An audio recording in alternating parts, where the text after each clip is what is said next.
ஆண்டவரும் இரட்சகருமாகிய இயேசு கிறிஸ்துவின் நாமத்தினாலே உங்கள் யாவருக்கும் என்னுடைய அன்பின் வாழ்த்துதலை தெரிவித்துக் கொள்கிறேன்.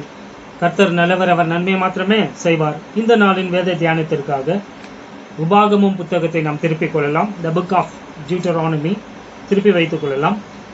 அதற்கு முன்பதாக கடந்த பாடத்தில் நம்ம எங்கே நிறுத்தினோமோ அங்கத்துலேருந்து நம்ம என்ன பண்ணலாம், துவங்கலாம். அதாவது கடந்த பாடத்தில் நம்ம கடவுள் இஸ்ரேல் ஜனங்களோடு செய்த இரண்டாவது உடன்படிக்கையை நம்ம தியானிச்சோம் இல்லைங்களா. முதல் உடன்படிக்கை அது ஆபிரகாமோடு செய்த உடன்படிக்கை. அது நிபந்தனையற்ற உடன்படிக்கை. இப்போ ரெண்டாவதாக ஆண்டவர் இஸ்ரேல் ஜனங்களோடு ஒரு உடன்படிக்கை செய்கிறாரு. அது என்ன உடன்படிக்கைன்னு பார்த்தீங்கன்னா, அது மோசேயின் உடன்படிக்கை, மொசைக் லா. அது ஒரு நிபந்தனை உள்ள ஒரு உடன்படிக்கையாக இருக்கிறது. உங்களுக்கு கவனம் இருக்குன்னு நினைக்கிறேன். கடந்த பாடத்தில் நான் சொன்னேன் இல்லைங்களா, இவங்க மோசே என்ன பண்ணுறாரு, வேவுக்காரர்களை ஸ்பை பண்ணும்படியாக, அந்த நிலத்தை ஸ்பை வேவு பார்த்து வரும்படியாக அனுப்புறாரு இல்லைங்களா. 12 பேர் அனுப்புறாரு. 12 பேர் போகிறாங்க. போயிட்டு 10 பேர் ஈவில் ரிப்போர்ட்டை கொடுக்குறாங்க, அதாவது துர்ச்செய்தியை சொல்கிறாங்க. இல்லை அங்கே அது ரொம்ப அரணிப்பான ஒரு பட்டணமாக இருக்குது, எல்லாம் பெருசாக தான் இருக்குது, எல்லாமே பெரிய சைஸ் தான். அங்கே ஈனாக்கின் குமாரர்கள், ராட்சதர்கள், அரக்கர்கள் அங்கே வாழ்ந்துட்டு இருக்கிறாங்க. அவங்களுடைய பார்வைக்கெல்லாம் நம்ம வெட்டி கிளிகளை போல இருக்கிறோம், அவங்க கிட்டலாம் நம்மளால ஜெயிக்க முடியாதுன்ட்டு ஜனங்களுடைய இருதயத்தில் பயத்தை என்ன பண்ணிடுறாங்க, விதைச்சிடுறாங்க. அதை பார்த்தோம் இல்லைங்களா. ஆனால் 2 பேர் மாத்திரம் பாசிட்டிவ் ரிப்போர்ட் கொடுக்குறாங்க. யாரு? யோசுவாவும் காலேபும் சொல்கிறாங்க, இல்லை நம்ம போகலாம், அவங்கள ஈஸியாக என்ன பண்ணிடலாம், ஜெயிச்சிடலாம் அப்படின்னு சொல்கிறாங்க. ஆனால் ஜனங்க எப்பவுமே ஜனங்க மெஜாரிட்டி பக்கம் தான் சாய்வாங்க இல்லைங்களா. அதுதான் உலக நீதி இல்லைங்களா. மைனாரிட்டி பக்கம் எப்பவுமே உண்மை சத்தியமே பேசினாலும் ஜனங்க எப்பவுமே மெஜாரிட்டியை தான் என்ன பண்ணுவாங்க, பார்ப்பாங்க, அவங்களுக்கு தான் சப்போர்ட் பண்ணுவாங்க. இந்த விஷயத்துலையும் அதுதான் நடக்குது பாருங்க. அவங்க இந்த 2 பேர் சொன்ன வார்த்தையை கேட்காம அந்த 10 பேர் சொன்ன வார்த்தையை கேட்டது நிமித்தமாக என்ன நடந்துச்சு என்பது ரொம்ப ஆபத்தான ஒரு விஷயம், அபாயகரமான ஒரு விஷயம் அவங்களுக்கு நடந்துச்சு. ஏன் பார்த்தீங்கன்னா, நான் சொன்ன கடந்த பாடத்துல உங்களுக்கு இந்த உலகத்திலே மிகப்பெரிய பாவம், கொடூரமான வேர்ஸ்ட் சின் எதுன்னு பார்த்தீங்கன்னா அன்பிலீஃப் தான். அதாவது அவநம்பிக்கை. இந்த அவநம்பிக்கை தான் பாவத்திலே ரொம்ப ஹையர் லெவலான ஒரு பெரிய பாவம். ஏன்னா அதனால ஆண்டவர் கூட சொல்றாரு இல்லைங்களா, சுவிசேஷ நூலில் நீங்க பார்த்தீங்கன்னா, இயேசு கிறிஸ்துவனால அவர் வாழ்ந்த அந்த பகுதியில் அநேக அற்புதம் செய்ய முடியாமல் போயிட்டு. ஏன்னா அங்கே இருந்தவங்க யாருமே இயேசுவை நம்பல. ஏன்னா சின்னத்துல இருந்தே அவர் வளர்ந்ததெல்லாம் பார்க்குறாங்க இல்லையா. ஸோ அவர் மேலே நம்பிக்கை இல்லை. ஸோ நீங்கள் வேதத்தில் எங்கன்னா படிச்சுட்டு வாங்க, எங்கெல்லாம் அன்பிலீஃப் வருதோ அதனுடைய கான்சிக்வன்சஸ் ரொம்ப கொடூரமாக இருக்கும். பின் விளைவுகள் ரொம்ப அபாயகரமாக தான் இருக்கும். நீங்கள் வேணும்னா பாருங்க, படிச்சு பாருங்க. இப்போ சொல்றேன் பாருங்க. ஸோ இந்த 2 பேர் சொல்லி இந்த கேட்காம இந்த 10 பேர் சொன்னதை கேட்டு அவங்க அவநம்பிக்கையா இருந்ததின் நிமித்தமாக, உங்களுக்கு தெரியுங்களா, யாருமேங்க இப்போ ஆண்டவர் எகிப்துல இருந்து கூட்டிட்டு வந்தார் இல்லைங்களா, அவ்வளோ லட்சம் பேர், அவங்க யாருமே கானான் தேசத்திற்குள்ள போலங்க. வாக்கு தத்தம் பண்ணப்பட்ட தேசத்திற்குள்ள அவங்க யாருமே போலங்க. எல்லோருமே வனாந்தரத்துல செத்து போயிட்டாங்க. இந்த செகண்ட் ஜெனரேஷன், அடுத்த தலைமுறை தாங்க கானான் தேசத்திற்குள்ள போச்சு. முதலாவது தலைமுறை வந்தாங்க இல்லைங்களா, அந்த பார்டர் கிட்ட வந்தாங்க, அங்கத்துல இருந்து 2-3 நாள் டிராவல்னு சொன்ன பாத்தீங்களா, போயிட்டு இருந்திருக்கலாம். ஆனா இவங்க அவநம்பிக்கையினால இவங்க வனாந்தரத்துல திரிஞ்சிட்டு இருந்தாங்க இல்லைங்களா. வனாந்தரத்துலயும் அந்த 40 வருஷம் அந்த ஜெனரேஷன் திரிஞ்சு செத்து போயிட்டாங்க, இன்க்ளூடிங் மோசஸ். குறிப்பிடத்தக்கது, மோசே கூட வாக்கு தத்தம் பண்ணப்பட்ட தேசத்திற்குள்ள போலங்க. ஸோ எகிப்துல இருந்து வந்த யாருமே போலங்க. அப்ப யார் தான் போயிருந்துன்னு பாத்தீங்கன்னா 2 பேர் தான் போனாங்க. அந்த 2 பேர் யாரு? வேவுக்காரர்கள். அந்த 10 பேரோட போயிட்டு வந்தாங்க இல்லைங்களா, யோசுவாவும் காலேபும். அவங்க 2 பேர் மாத்திரம் தாங்க வாக்கு தத்தம் பண்ணப்பட்ட தேசத்திற்குள்ள நுழைஞ்சாங்க. அப்போ அவன் நம்பிக்கை, அன்பிலீஃப் என்பது எவ்வளோ கொடூரமான ஒரு பாவம்ட்டு இதுல இருந்து உங்களுக்கு புரிஞ்சிருக்கும்னு நான் நினைக்கிறேன். வாசிங்க யோசுவா ரொம்ப அற்புதமான ஒரு சத்தியம் இங்கே அடங்கியிருக்கு. அதனால தான் உங்களுக்கு திருப்ப சொல்கிறேன். யோசுவா 10ஆம் அதிகாரம், மன்னிச்சுக்குங்க, 14ஆம் அதிகாரம் வசனம் 10வது வசனம் பாருங்களேன். இல்லை 6லேருந்து நம்ம வாசிப்போம். அப்பொழுது யூதாவின் புத்திரர் கில்காலிலே யோசுவாவின் இடத்தில் வந்தார்கள். கெனேசியனான எப்புனேயின் குமாரன் ஆகிய காலேப் அவனை நோக்கி, யோசுவாவை பார்த்து காலேப் சொல்றார். இப்போ யோசுவா யாரா இருக்கிறாரு? தலைவரா இருக்கிறார், லீடரா இருக்கிறார். மோசஸ் மரிச்சு போயிட்டாரு இல்லைங்களா? ஸோ போயிட்டு வந்த 2 பேருக்குள்ள நடக்கிற உரையாடல் பாருங்க. இவர் சொல்றாரு, காதேஸ் பார்னேயாவிலே கர்த்தர் என்னை குறித்தும் உம்மை குறித்தும் தேவனுடைய மனுஷனாகிய மோசேயோடே சொன்ன வார்த்தையை நீர் அறிவீர். தேசத்தை வேவு பார்க்க கர்த்தரின் தாசனாகிய மோசே என்னை காதேஸ் பார்னேயாவில் இருந்து அனுப்புகிற போது எனக்கு 40 வயதாய் இருந்தது. என் இருதயத்தில் உள்ளபடியே அவருக்கு மறு செய்தி கொண்டு வந்தேன். ஸோ ஃப்ளாஷ்பேக் சொல்றாரு. சொல்றவரே கூட போயிட்டு வந்தவர் தான், அதனால ரொம்ப எக்ஸ்பிளனேஷன் எல்லாம் தேவையில்லை. ஆனாலும் என்னுடனே கூட வந்த என் சகோதரர் ஜனத்தின் இருதயத்தை கரைய பண்ணினார்கள். நானோ என் தேவனாகிய கர்த்தரை உத்தமமாய் பின்பற்றினேன். அந்நாளிலே மோசே, நீ என் தேவனாகிய கர்த்தரை உத்தமமாய் பின்பற்றினபடியினால் உன் கால் மிதித்த தேசம் உனக்கும் உன் பிள்ளைகளுக்கும் என்றென்றைக்கும் சுதந்திரமாய் இருக்க கடவது என்று சொல்லி ஆணையிட்டார். ஸோ இங்க மோசஸ் ப்ராமிஸ் பண்ணார். எப்போ பண்ணாரு? 45 வருஷத்திற்கு முன்பதாக நடந்த அந்த சம்பவம். அப்பவே ப்ராமிஸ் பண்ணாரு, நீ போயிட்டு வந்த தேசத்தை மீண்டும் கர்த்தர் உங்களை அந்த தேசத்திற்கு கொண்டு போறப்போ நீ போயிட்டு வந்த பாத்தியா, அந்த இடத்த நான் என்ன பண்றேன், உனக்கே என்ன பண்ண போறேன், சுதந்திரமா தர போறேன்ட்டு ப்ராமிஸ் பண்ணியிருந்தார். இப்போதும் இதோ கர்த்தர் சொன்னபடியே என்னை உயிரோடு காத்தார். 45 வருஷம் காலேபு சாகாம, எல்லாரும் செத்து போயிட்டாங்க, ஆனா இவர் சாகல, ஆண்டவர் உயிரோடு வைத்திருக்கிறார். ஸோ ஆண்டவர் மேல வைக்கிற அந்த நம்பிக்கை என்னத்தை கொண்டு வருகிறது? ஜீவனை கொண்டு வருகிறது. அற்புதமான ஒரு பாத்தீங்களா, அவநம்பிக்கை மரணத்தை கொண்டு வருகிறதுங்க, நம்பிக்கை ஜீவனை கொண்டு வருகிறது. தொடர்ந்து பாருங்க. இஸ்ரவேலர் வனாந்தரத்தில் சஞ்சரிக்கையில் கர்த்தர் அந்த வார்த்தையை மோசேயோட சொல்லி இப்போது 45 வருஷம் ஆயிற்று. 45 வருஷத்துக்கு முன்பதாக மோசே சொல்லியதை ஒரு ரீகால் பண்ணிட்டு யோசுவா கிட்ட சொல்லிட்டு இருக்கிறாரு. இதோ இன்று நான் 85 வயதுள்ளவன். ஒருவேளை அவருடைய பிறந்த நாளா தெரியல, அவர் சொல்றாரு குறிப்பா, இன்னைக்கு எனக்கு 85 வயசு, அதாவது 45 வருஷத்துக்கு அப்புறம் பேசுறாரு. 11வது வசனம், மோசே என்னை அனுப்புகிற நாளில் எனக்கு இருந்த அந்த பெலன் இந்நாள் வரைக்கும் எனக்கு இருக்கிறது. அடேங்கப்பா, இதெல்லாம் எவ்வளோ கர்த்தருடைய ஆசீர்வாதங்க. ஜிம் பண்ணல, ஒர்க் அவுட் பண்ணல, ஏதோ அது பண்ணாலே ஒரு 20 வருஷத்துக்கு முன்னாடி நம்ம எப்படி இருந்தோம், இப்போ எப்படி இருக்கிறோம் பாருங்களேன் கண்ணாடியில. உண்மை இல்லைங்களா? ஆனா இந்த மனுஷன் பாத்தீங்களா, ஏன்னா அவருக்குள்ள இருந்த அந்த விசுவாசம், நம்பிக்கை, ஆண்டவருடைய வார்த்தையின் மேல இருக்கிற அந்த நம்பிக்கைங்க. அவிசுவாசம், அவநம்பிக்கை மரணத்தை கொண்டு வந்ததா இல்லைங்களா? எல்லாரும் செத்து போயிட்டாங்க. ஆனா நம்பிக்கை ஜீவனை கொண்டு வருவாங்க. இவருடைய வாழ்க்கையில இன்னும் நிறைய விஷயங்களை கற்றுக்கொள்ளலாங்க. யுத்தத்திற்கு போக்கும் வரத்துமாய் இருக்கிறதற்கு அப்போது எனக்கு இருந்த பலன் இப்போதும் எனக்கு இருக்கிறது. 85 வருட கிழவன், 85 வருஷ வயசுள்ள தாத்தா சொல்றாரு, இப்போவும் நான் என்னால என்ன பண்ண முடியும், யுத்தம் பண்ற சக்தி என்கிட்ட இருக்குன்னு சொல்றாருங்க. இது டைலாக் கிடையாது, இது உண்மையா சொல்றாரு. 40 வயசுல 30-40 வயசுலலாம் எங்கா இருப்பாங்க, பெலன் இருக்கும், சண்டை போடலாம். யுத்தம்னா சாதாரண யுத்தம் கிடையாது. ராட்சதர்களுக்கு, அரக்கர்களுக்கு எதிர்த்து நிற்கிற அந்த யுத்தத்தை பத்தி பேசிட்டு இருக்கிறாரு இவரு.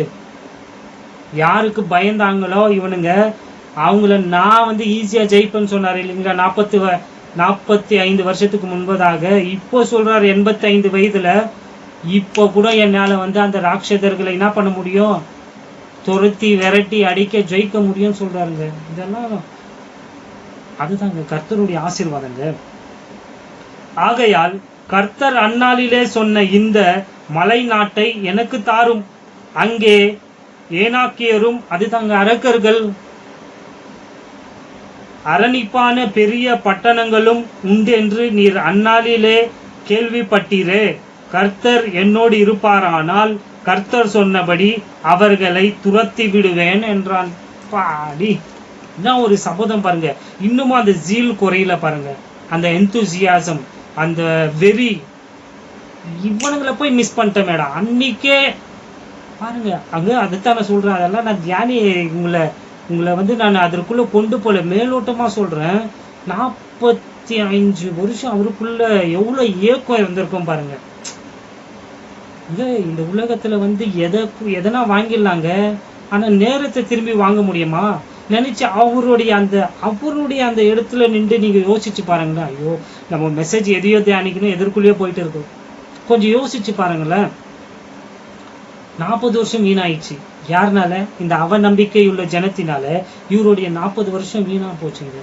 அதை திருப்பி பெற முடியுமா? முடியாது. ஒருவேளை அப்பவே போயிருந்தா எவ்வளோ செழிப்பா, எவ்வளோ சந்தோஷமா, எப்படியெல்லாம் வாழ்ந்திருக்கலாம் இல்லைங்களா? இப்படி இருந்து கூட அவர் சோர்ந்து போல பாருங்க.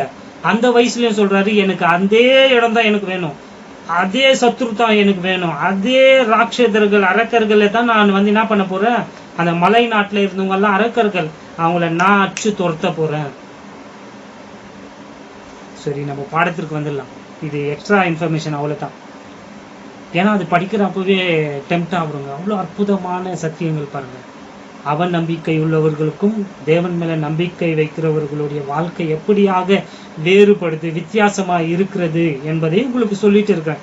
அது வந்து மரணத்தை கொண்டு வருகிறது, இது வந்து ஜீவனை கொண்டு வருகிறது, ஜீவனை அழிக்கிறது. உபாகமும் 30ஆம் அதிகாரத்தை திருப்பிக் கொள்ளுங்க. கர்த்தர் வந்து இஸ்ரேல் ஜனங்களோடு செய்த உடன்படிக்கை. இந்த உடன்படிக்கையின் பெயர் என்ன பாத்தீங்கன்னா, இத வந்து இன்னைக்கு இருக்கிற வேத பண்டிதர்கள் போதகர்மார்கள் வந்து பாலஸ்தீன உடன்படிக்கை, பாலஸ்தீனியன் காவனன்ட் அப்படின்ட்டு சொல்லுவாங்க. பாலஸ்தீனிய உடன்படிக்கை. நீங்க கூட இந்த டிவி எல்லாம் நியூஸ் எல்லாம் பாத்தீங்கன்னா இது ரொம்ப ரொம்ப வந்து இல்லையா கேட்பீங்க, பாலஸ்தீனம்ட்டு. இப்ப கூட யுத்தங்கள் எல்லாம் நடந்துட்டு இருக்கு, பாலஸ்தீனத்துல நடந்துட்டு இருக்குன்றதெல்லாம் கேட்பீங்க இல்லைங்களா? ஆனா வேதத்துல வந்து இதற்கு பேர் வந்து வேர். இந்த உபாகமம் 30ஆம் அதிகாரத்தை இப்ப நம்ம தியானிக்கிறப்போ அது உங்களுக்கு தெரிய வரும். இந்த 30ஆம் அதிகாரம் என்னன்னு பாத்தீங்கன்னா, அது ஒரு தீர்க்க தரிசனம். இது வந்து ப்ராஃபஸிங்க, இது தீர்க்க தரிசனம். ஏன்னா கடவுள் வந்து இங்க ஒரு விஷயம் இன்னும் நடக்கவே இல்லை, ஆனா அதை வந்து முன்னாடியே என்ன பண்றாரு, மோசே மூலியமாக இஸ்ரேல் ஜனங்களுக்கு அறிவிக்கிறார். ஸோ இது தீர்க்க தரிசனம். எப்பெல்லாம் தீர்க்க தரிசனம் வருதோ, எங்கெல்லாம் நீங்க தீர்க்க தரிசனத்தை பார்க்குறீங்களோ, தீர்க்க தரிசனத்தை படிக்கிறீங்களோ, அதெல்லாம் நமக்கு கிடையாது. நல்லா கவனிச்சுக்கோங்க. திருப்பி சொல்றேன், ப்ராஃபஸி தீர்க்க தரிசனத்தை நீங்க வாசிக்கிறப்போ அது யாருக்கு கிடையாது? நமக்கு, அதாவது கிறிஸ்துவின் சரீரமாகிய சபைக்கு கிடையாது. ஏன்னா நம்ம தீர்க்க தரிசனத்திற்குள்ள வந்து என்ன பண்ணல இல்ல, மாறாக நம்ம எதற்கு கீழே இருக்கிறோம்? ரகசியத்தின் கீழே இருக்கிறோம். we are not under prophecy program but we are under mystery program. அதாவது தீர்க்க தரிசனத்தின் யுகத்துல நம்ம வாழாம நம்ம வந்து ரகசியத்தின் யுகத்துல வாழ்ந்து கொண்டிருக்கிறோம். தீர்க்க தரிசனங்கள் எல்லாம் யாருக்கு கொடுக்கப்பட்டது? யூதர்களுக்கு கொடுக்கப்பட்டது. ஆண்டவர் சொல்றார், நான் இதை உனக்கு செய்ய போறேன், இப்படி எல்லாம் நடக்கும், இது நடக்கும், அது நடக்கும். தீர்க்க தரிசனம் என்பது ஒரு விஷயத்தை முன்பதாகவே அறிவிப்பது. அது நடக்கிறதுக்கு முன்னாடியே அதை அறிவிக்கிறாங்க இல்லையா, அதற்கு பேர் தான் தீர்க்க தரிசனம். இதெல்லாம் வந்து யாருக்கு கொடுக்கப்பட்டது? யூத மக்களுக்கு. ரகசியம், ரகசியம்னா என்ன? மிஸ்ட்ரிங்க, சீக்ரெட் அப்படின்னா என்னன்னா அது யாருக்கும் தெரியாது. தீர்க்க தரிசனம்னா எல்லாருக்கும் தெரியும், ஏன்னா முன்னாடியே சொல்லப்பட்டது இருக்கு. இயேசு கிறிஸ்து பிறப்பாரு, இது நடக்கும், உங்களுக்கு இந்த நாட்டை தருவேன், நீங்க வருவீங்க, இதெல்லாம் தீர்க்க தரிசனங்கள் இல்லையா? இது எல்லாருக்குமே தெரியும் வேதத்தை வாசிக்கிறப்ப, ஏன்னா அது வெளிப்படுத்தப்பட்டிருக்கு. ஆனா ரகசியம் என்பது வந்து யாருக்குமே தெரியாது. அதற்கு பேர் தான் ரகசியம், சீக்ரெட்.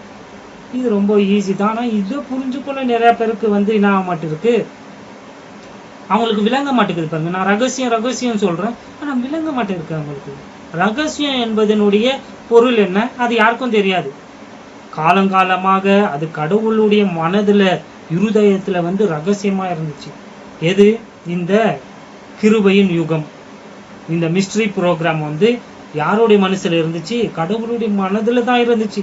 அதை எந்த தீர்க்கதரிசிக்கோ எந்த அப்போஸ்தலருக்கோ ஆண்டவர் வெளிப்படுத்தல. ஏன்னா ஆண்டவர் யாரோடு தான் செயல்பட்டு கொண்டிருந்தாரு? யூத மக்களோடு. கடந்த பாடத்துல அதுக்கு முன்பதாக பார்த்த இல்லையா, ஆபிரகாமோடும் ஆபிரகாமினுடைய சந்ததியோடு தான் கடவுள் வந்து செயல்பட்டு கொண்டிருந்தார். சோ எங்கெல்லாம் தீர்க்க தரிசனம் வருதோ அதெல்லாம் யாருக்கு? அவங்களுக்கு. அடுத்ததாக இந்த 2000 வருடங்களாக எந்த ஒரு தீர்க்க தரிசனமும் நிறைவேறல என்பது குறிப்பிடத்தக்கது. Not even one prophecy is fulfilled in the dispensation of grace. புரியுதுங்களா? நான் சொல்றது ரொம்ப பெரிய பெரிய சத்தியங்க, விட்டுறாதீங்க. நிறைய பேருக்கு வந்து இன்னைக்கு ஊரை ஏமாத்தினுக்குறாங்க இல்லைங்களா?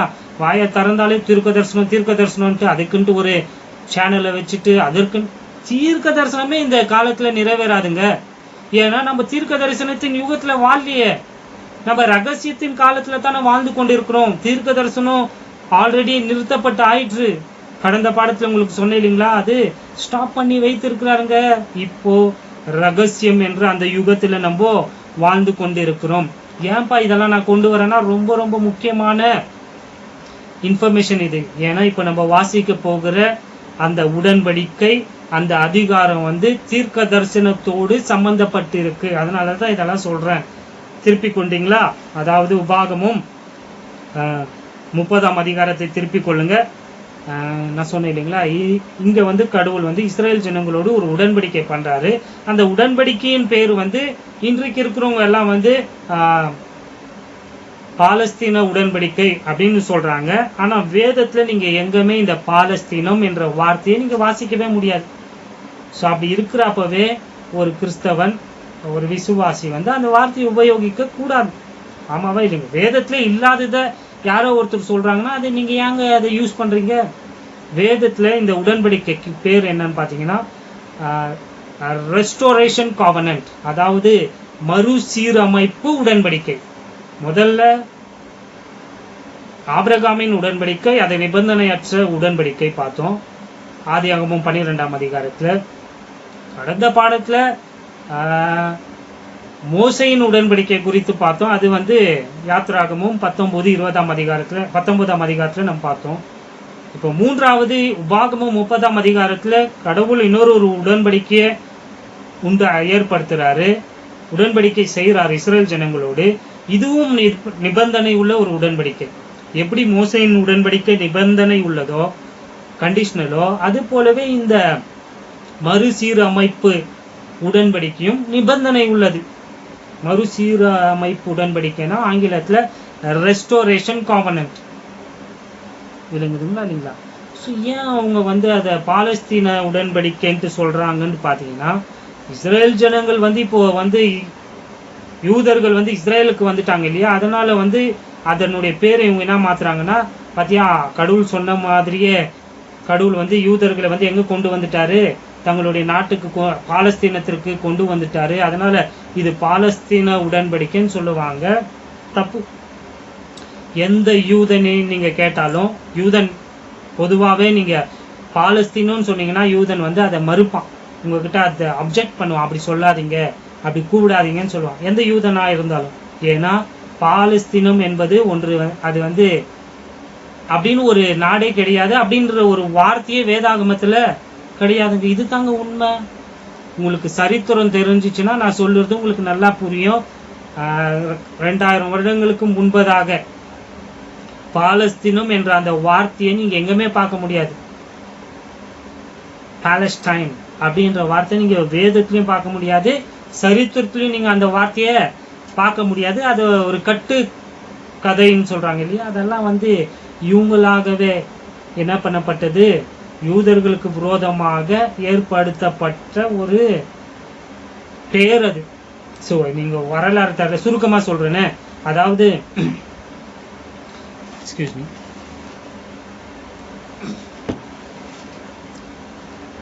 இந்த யூதர்கள் வந்து ரோமர்களுக்கு கீழே அடிமைகளாக இருந்தாங்க இல்லையா ஒரு சிலர் இயேசு கிறிஸ்து வாழ்ந்த போது.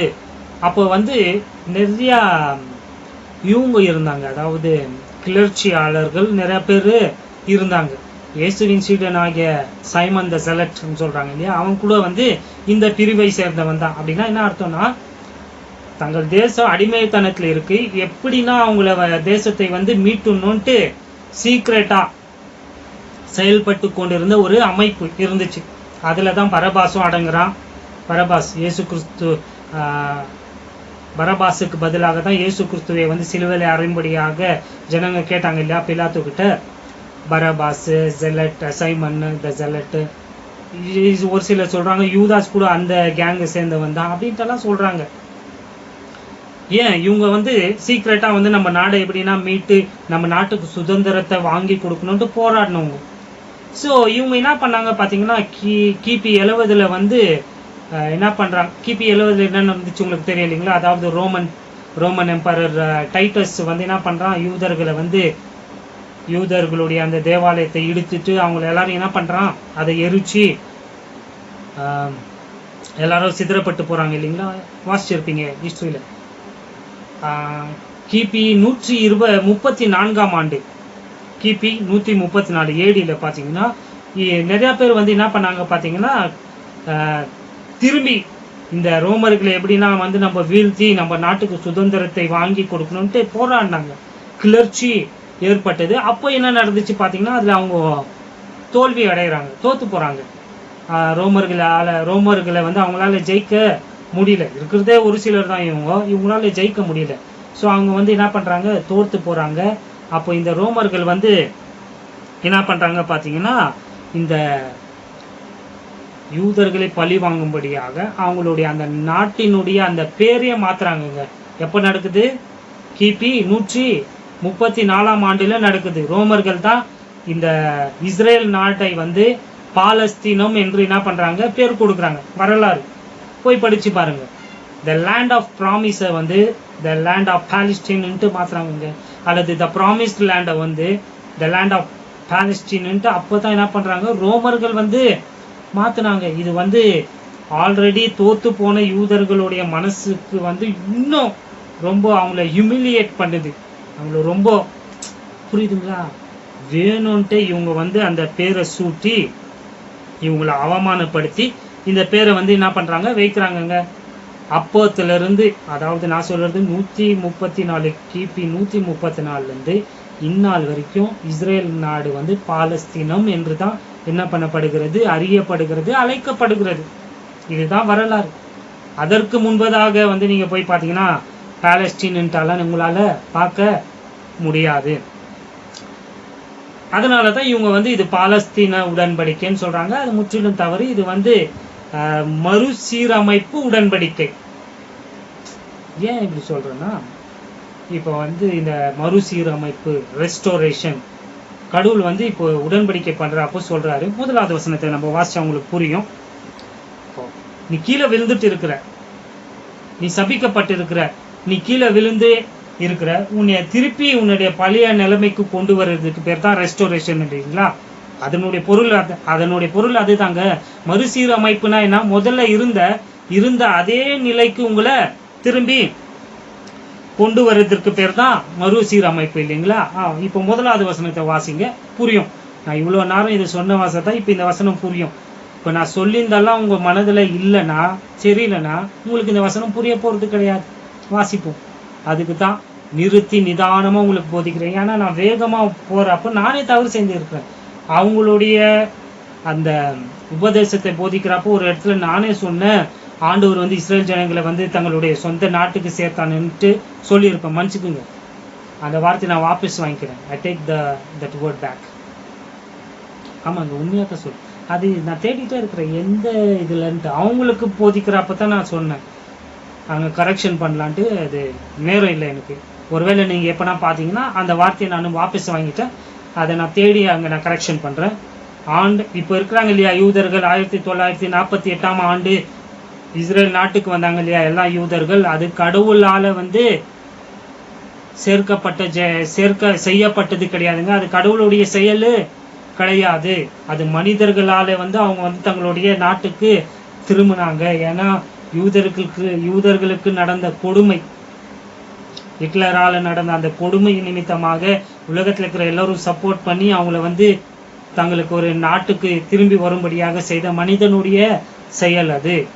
அது வந்து ஆண்டவருடைய பிரமாணம் அல்லது தீர்க்க தரிசனத்தின் நிறைவேறுதல் கிடையாது என்பதை உங்களுக்கு சொல்றேன். முதலாவது வசனம், நான் உபாகமம், டியூட்டரானமி 30ஆம் அதிகாரம் 1வது வசனம், நான் உனக்கு முன்பாக வைத்த ஆசீர்வாதமும் சாபமும் ஆகிய இந்த காரியங்கள் எல்லாம் உன்மேல் வரும்போதுனா எதிர்காலத்தை, அதுதான் சொல்றேன், தீர்க்க தரிசனமா கடவுள் சொல்றாரு. வரும்போது நீ உன் தேவனாகிய கர்த்தரால் துரத்தி விடப்பட்டு எல்லா ஜாதிகளிடத்திலும் போயிருக்கும் போது நீ உன் இருதயத்திலே சிந்தனை செய்து.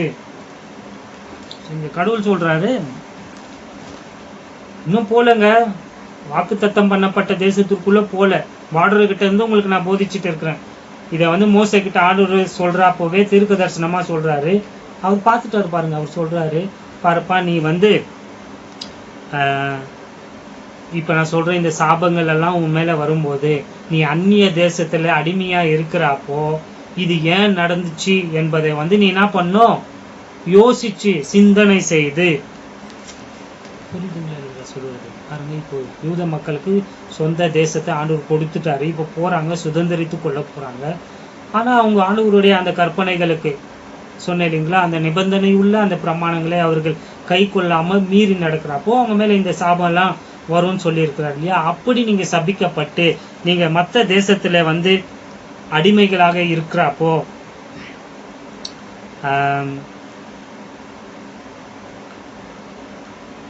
பாதிக்கப்பட்டவர்களாக இருக்கிறப்போ, நான் சொல்லப்பட்ட இந்த சாபங்கள் எல்லாம் வந்து நீங்க கஷ்டப்படுறாப்போ நீங்க என்ன பண்ணும், கொஞ்சம் யோசனை பண்ணும். என்ன யோசனை பண்ணும், நான் ஏன் இப்படி இருக்கிறேன்? கடவுள் வந்து அற்புதமா நம்மளை வந்து எகிப்துல இருந்து என்ன பண்ணாரு, விடுதலையாக்கி கொண்டு வந்தாரு. எத்தனையோ பேரை வந்து, எத்தனையோ ராட்சதர்கள், எத்தனையோ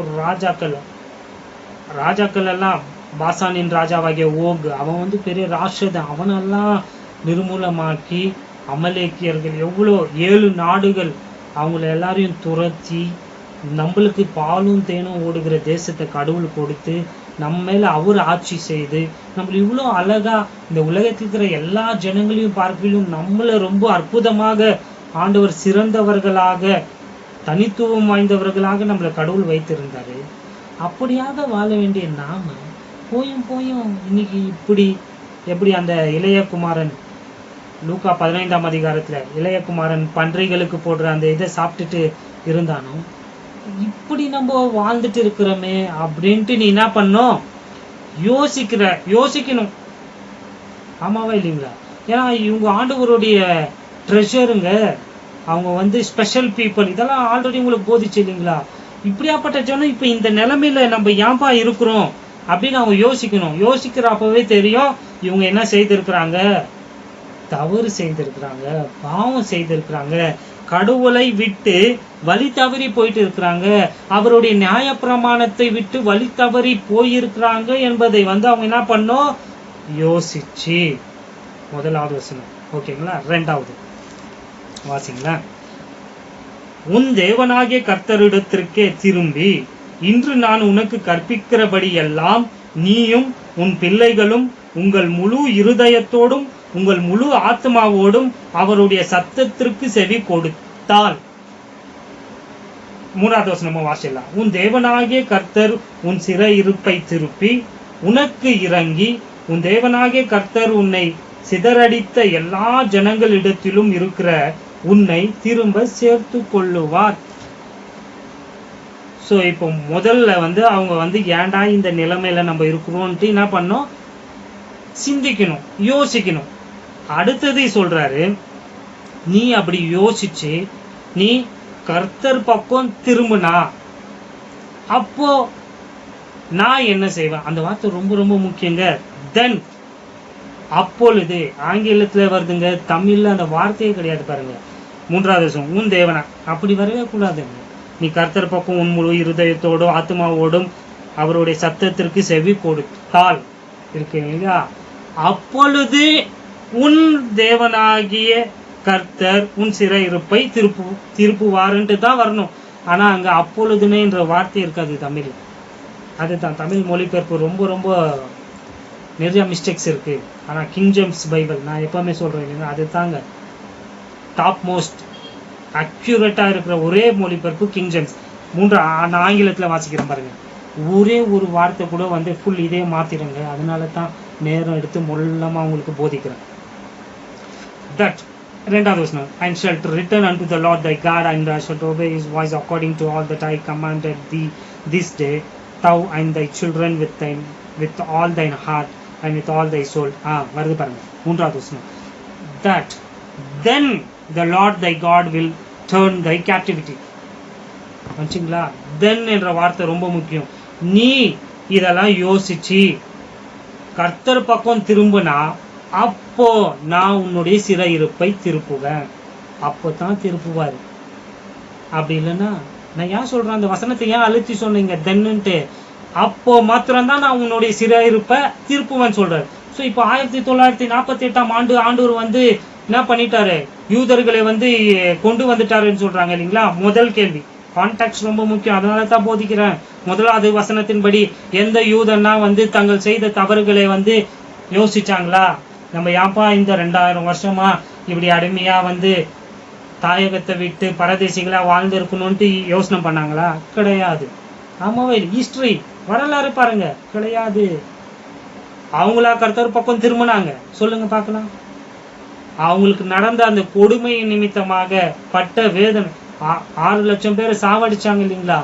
அவங்க அனுபவிச்ச அந்த பெர்சிக்யூஷன், அந்த உபத்திரவத்தினால பரிதாபப்பட்டு ஜனங்க தான் அவங்களை என்ன பண்றாங்க, அவங்க நாட்டுக்கு அனுப்புறாங்க. இவங்க கர்த்தர் பக்கம் திரும்பின வாசல் கிடையாது. அவங்க கர்த்தர் பக்கம் திரும்பி இருந்தா கர்த்தரே வந்து என்ன பண்ணிருப்பாரு, அவங்களுடைய சிறையிருப்ப திருப்பி இருப்பாருங்க. விளங்குதுங்களா? நீங்க ரொம்ப ரொம்ப முக்கியமான வசனங்கள் இதெல்லாம். இது வந்து 1948ஆம் ஆண்டு வந்து நடக்கல. இது கர்த்தரால நடந்தது அல்ல அப்படி என்பதை உங்களுக்கு சொல்லிட்டு இருக்கிறேன். எந்த யூதனும் வந்து தன்னுடைய முழு ஆவியோடும் முழு ஆத்மாவோடும் முழு இருதயத்தோடும் வந்து கர்த்தர் பக்கம் திரும்பலங்க. இப்போ அப்படி திரும்பினாதான் நான் வந்து உன்னுடைய சிறையிருப்பை திருப்பன்னு சொன்னாரு. இது நடந்திருக்கு ஒரு முறை.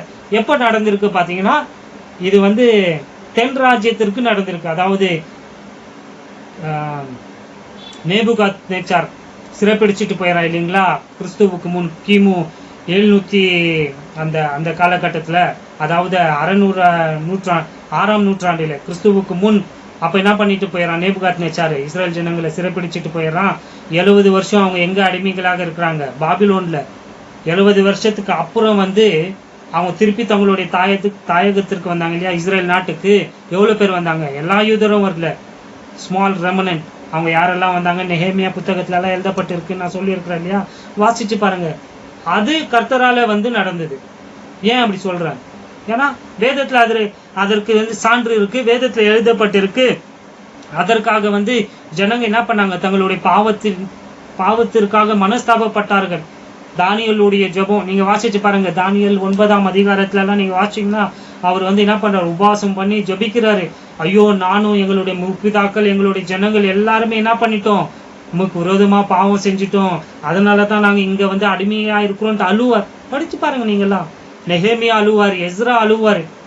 இவங்களுடைய அந்த கர்த்தர் பக்கம் இவங்க ஏன் அங்க இருந்தாங்கன்ட்டு முதல்ல சிந்தனை பண்ணாங்க, யோசிச்சாங்க இல்லையா, எப்படியெல்லாம் நம்ம இருந்தோம், கர்த்தருடைய பாட்டெல்லாம் நம்ம எருசலேம்ல நம்ம நாட்டுல எப்படியெல்லாம் பாடிட்டு இருந்தோம் அப்படின்ட்டு ஜனங்கள் வந்து அந்த பழைய நாட்களை வந்து யோசிச்சாங்க. இப்ப ஏன் இப்படி இருக்கிறோம்? ஏன்னா கர்த்தருடைய பிரமாணங்களை நம்ம என்ன பண்ணல, கை கொள்ளல, கீழ்படியாம நடந்தோம். அதனாலதான் இன்னைக்கு நம்ம இப்படி இருக்கிறோம்ட்டு யோசிச்சாங்க. 2வது, கர்த்தர் பக்கம் திரும்பினாங்க. இந்த திரும்பினாங்க என்ற வார்த்தைக்கு வந்து ரொம்ப உள்ள ஆழமான அர்த்தம் இருக்கு. அந்த திரும்பினாங்கன்றதுக்கு அவங்க என்னென்னலாம் செஞ்சாங்க என்பதே வந்து ஒரு பெரிய பாடம். மனம் திரும்புறாங்க, அழுகுறாங்க, உபவாசம் போடுறாங்க, ரெட்டை கோணியில வந்து சாம்பல் போட்டுக்கிறாங்க தலை மேல. நீங்க வாசிச்சு பாருங்களேன், நெஹேமியா புத்தகம், எஸ்ரா புத்தகம், தானியல் புத்தகத்தை எல்லாம் நீங்க வாசிச்சீங்கன்னா அதுல இதெல்லாம் எழுதப்பட்டிருக்கு பாருங்க. இவங்க கர்த்தர் பக்கம் மனம் திரும்புற கர்த்தர் என்ன பண்றாரு, அவங்களுடைய சிறையிருப்ப மாத்தினாரா இல்லைங்களா? வாசிங்களா அவங்க எப்படி மனம் திரும்பினாங்கன்ட்டு.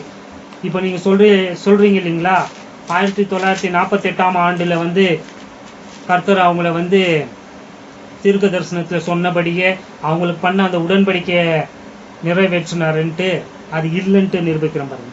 திருப்பங்க நெஹேமியா அதிகாரம் 10ஆம் அதிகாரம் பாருங்க. அந்த முழு அதிகாரத்தை நீங்க வாசிச்சீங்கன்னா யாரெல்லாம் வந்தாங்க, அவங்க என்னென்னலாம் செஞ்சாங்கன்னு இருக்கும். நம்ம 2-3 வசனம் மட்டும் வாசிக்கலாம்.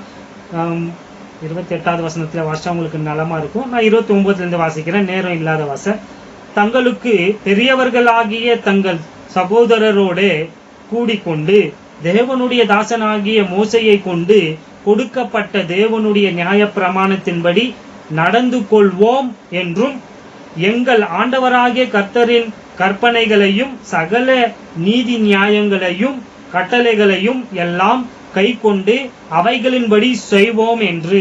பாருங்க, இப்போ விளங்குதுங்களா இல்லைங்களா? ரிட்டர்ன் வராங்க இல்லைங்களா? ரிட்டர்ன் வந்துட்டு சொல்றாங்க பாருங்க, அந்த உடன்படிக்கையை வந்து அவங்க என்ன பண்றாங்க, கர்த்தர் சொன்னதை நாங்க செய்வோம், அவருடைய கற்பனைகளை எல்லாம் நாங்க என்ன பண்ணுவோம், கை கொள்ளுவோம் அப்படின்ட்டு அவங்க அந்த மனம் திரும்புதல், அந்த கர்த்தர் பக்கம் திரும்புறதுனா என்னான்ட்டு சொல்லிட்டு இருக்கிறேன். 30வது வசனம் பாருங்க. நாங்கள் எங்கள் குமாரத்திகளை தேசத்தின் ஜனங்களுக்கு கொடாமலும், அதாவது யூத மக்கள் வந்து எப்பவுமே புறஜாதியார்களை விக்கிரகங்களை வணங்குகிறவங்களை திருமணம் செய்ய மாட்டாங்க, விவாகம் செய்ய மாட்டார்கள். அப்ப இதுக்கு முன்னாடி செஞ்சுட்டு இருந்தாங்க. இப்ப சொல்றாங்க, இப்போ ஒரு முடிவு எடுக்கிறாங்க, உடன்படிக்கை செய்யறாங்க, ப்ராமிஸ் பண்றாங்க, நாங்க எங்களுடைய பெண் பிள்ளைகள் டாட்டர்ஸை என்ன பண்ண மாட்டோம், எங்கள் குமாரத்திகளை தேசத்தின் ஜனங்களுக்கு கொடாமலும் எங்கள் குமாரருக்கு அவர்கள் குமாரத்திகளை கொள்ளாமலும் இருப்போம் என்றும். இப்ப எங்க சொல்றாங்க, எங்க மகமார்களை குமாரத்திகளை வந்து நாங்க அந்நியர்களுக்கு விக்கிரகங்களை வணங்குகிறவர்களுக்கு யூதர் அல்லாதவர்களுக்கு நாங்க திருமணம் செய்து கொடுக்க மாட்டோம். அது போலவே எங்களுடைய மகன்களுக்கும் எங்களுடைய குமாரர்களுக்கு விக்கிரகங்களை வணங்குகிற பெண்மணிகளை வந்து நாங்க என்ன பண்ண மாட்டோம், விவாகம் செய்து கொடுக்க மாட்டோம்ட்டு உடன்படிக்கை ப்ராமிஸ் பண்றாங்க. நான் சொன்னேன், அது திரும்புறதுக்குள்ள நிறைய விஷயங்கள் இப்படி அடங்கியிருக்கு. இப்ப வெறும் எவ்வளவு சொன்ன, 2 தான் சொன்னாங்க. அப்படி நாங்க விக்கிரகத்தை ஆராதிக்க மாட்டோம் அப்படின்ட்டு நிறைய அவங்க சொல்லிட்டு போயிட்டே இருப்பாங்க. இன்னும் ஒரு வசனம், 31வது வசனம். தேசத்தின் ஜனங்கள் ஓய்வு நாளிலே சரக்குகளையும் எந்தவித தானிய தவசத்தையும் விற்கிறதற்கு கொண்டு வந்தால், அதாவது சாபத் ஓய்வு நாள்ல வந்து யாருன்னா வந்து எங்கள்கிட்ட வந்து எதனா விற்க வந்தா நாங்க என்ன பண்ண மாட்டோம், ஓய்வு நாள்ல நாங்க அதை அவங்க கிட்ட இருந்து வாங்க மாட்டோம். ஏன்னா நியாயப்பிரமாணம் சொல்லிட்டு நீ என்ன பண்ணக்கூடாது, வாங்கக்கூடாது, இது எதுவுமே செய்யக்கூடாது ஓய்வு நாள் பிரமாணம். ஆனா இவ்வளவு நாள் என்ன பண்ணிட்டு இருந்திருக்கிறாங்க, புரியுதுங்களா? பாருங்க, சொல்றாங்க, தேசத்தின் ஜனங்கள் ஓய்வு நாளிலே சரக்குகளையும் எந்தவித தானிய தவசத்தையும் விற்கிறதற்கு கொண்டு வந்தால் நாங்கள் அதை ஓய்வு நாளிலும் பரிசுத்த நாளிலும் அவர்கள் கையில் கொள்ளாதிருப்போம் என்றும் நாங்கள் 7ஆம் வருஷத்தை விடுதலை வருஷமாக்கி சகல கடன்களையும் விட்டுவிடுவோம் என்று ஆணையிட்டு பிரமாணம் பண்ணினார்கள். இப்ப சொல்றதுக்கெல்லாம் ஆப்போசிட்டா வாழ்ந்து கொண்டு இருந்திருக்கிறாங்க. ஓய்வு நாள ஆசரிக்கல, மற்றவங்களை இல்லைங்களா, யூதர் அல்லாதவங்களை திருமணம் செஞ்சிருக்கிறாங்க. தேசத்திற்கு வந்து ஓய்வு 7வது வருஷத்துல வந்து உன்னுடைய நிலத்திற்கு ரெஸ்ட் கொடுக்கணும், அதையும் கொடுக்கல. என்னன்னா சீட் பண்ணியிருக்கிறாங்க பாரு கடவுளை. ஸோ இவங்க வந்து மனம் திரும்பி சொல்றாங்க, நாங்க இதுக்கு மேல இதெல்லாம் என்ன பண்ண மாட்டோம், செய்ய மாட்டோம் அப்படின்ட்டு திரும்பினாங்க. இப்ப நான் கேட்கிறேன், 1948 ஆண்டிலே வந்த யூதர்கள் இதை செய்தார்களா? போதிக்கிறீங்க இல்லைங்களா நீங்க, கர்த்தர் அவங்கள கொண்டு வந்தாருன்ட்டு. இவங்க அவங்களுடைய தப்பை ஒத்துக்கொண்டு இப்படி மனம் திரும்பினாங்களா? சொல்லுங்க, கிடையாது. இன்றைக்கு as of now இப்போ கூட யூதர்கள் வந்து அந்நியர்களை திருமணம் செஞ்சுட்டு தான் இருக்கிறாங்க.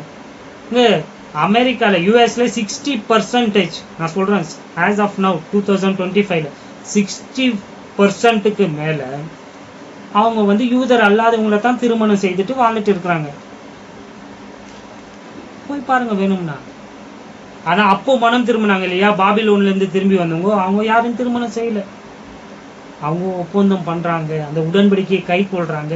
இப்ப இருக்கிற எந்த யூதனும் வந்து உடன்படிக்கை கை கொள்றான்னா 60% கை கொள்ள ப்ரூஃப் நம்ம கண்ணு முன்னாடியே இருக்குங்களே.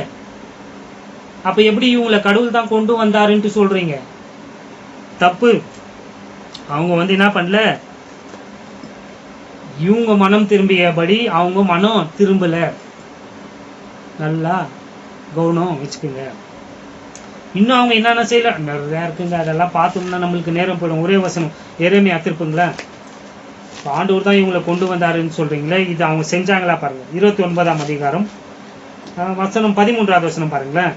உங்கள் முழு இருதயத்தோடும் என்னை தேடினீர்கள், ஆனால் என்னை தேடுகையில் கண்டுபிடிப்பீர்கள், நான் உங்களுக்கு காணப்படுவேன் என்று கர்த்தர் சொல்லுகிறார். முழு இருதயத்தோடு நீங்க என்ன தேடினீங்கன்னா நீங்க என்ன பார்ப்பீங்கன்ட்டு கடவுள் சொல்றாரு. நான் உங்களுக்கு காணப்படுவேன், நீங்க என்ன பார்ப்பீங்க என்று கர்த்தர் சொல்லுகிறார். நான் உங்கள் சிறையிருப்பை திருப்பி, நான் உங்களை துரத்திவிட்ட எல்லா ஜாதிகளிலும் எல்லா இடங்களிலும் இருந்து உங்களை சேர்த்து, நான் உங்களை விலக்கியிருந்த ஸ்தலத்திற்கே உங்களை திரும்ப வர பண்ணுவேன் என்று கர்த்தர் சொல்லுகிறார்.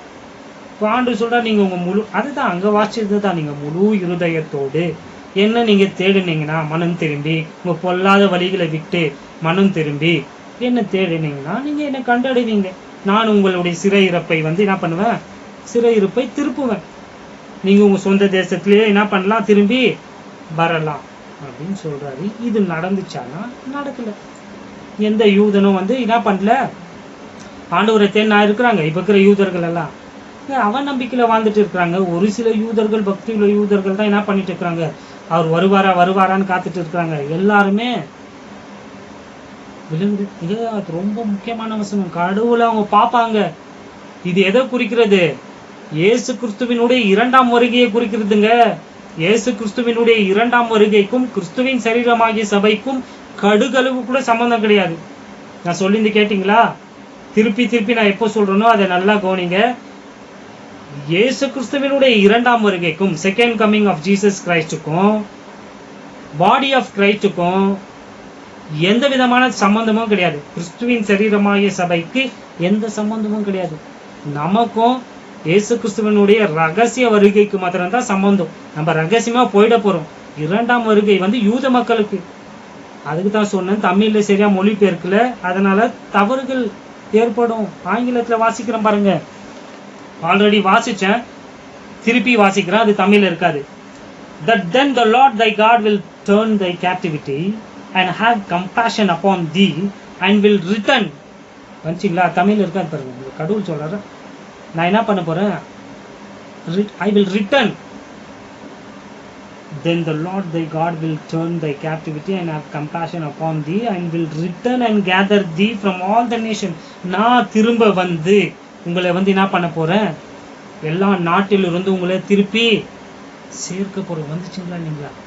ஆனா தமிழ் இருக்காது பாருங்க. அதுதான் சொல்றேன், இது தீர்க்க தரிசன அதிகாரம். இது வந்து கடவுள் வந்து அவருடைய 2வது வருகையை முதல்லயே சொல்லிட்டாருங்க. நான் திரும்பி வந்து உங்களை வந்து என்ன பண்ண போறேன், எல்லா நீங்க சிதறப்பட்டு இருக்கிற எல்லா நாட்டிலிருந்தும் உங்களை வந்து கூட்டி சேர்க்க போறேன். திருப்பி தமிழ்ல வாசிங்க, அது இருக்கு, அது இருந்தாலும் வாசிக்கிறேன் பாருங்க.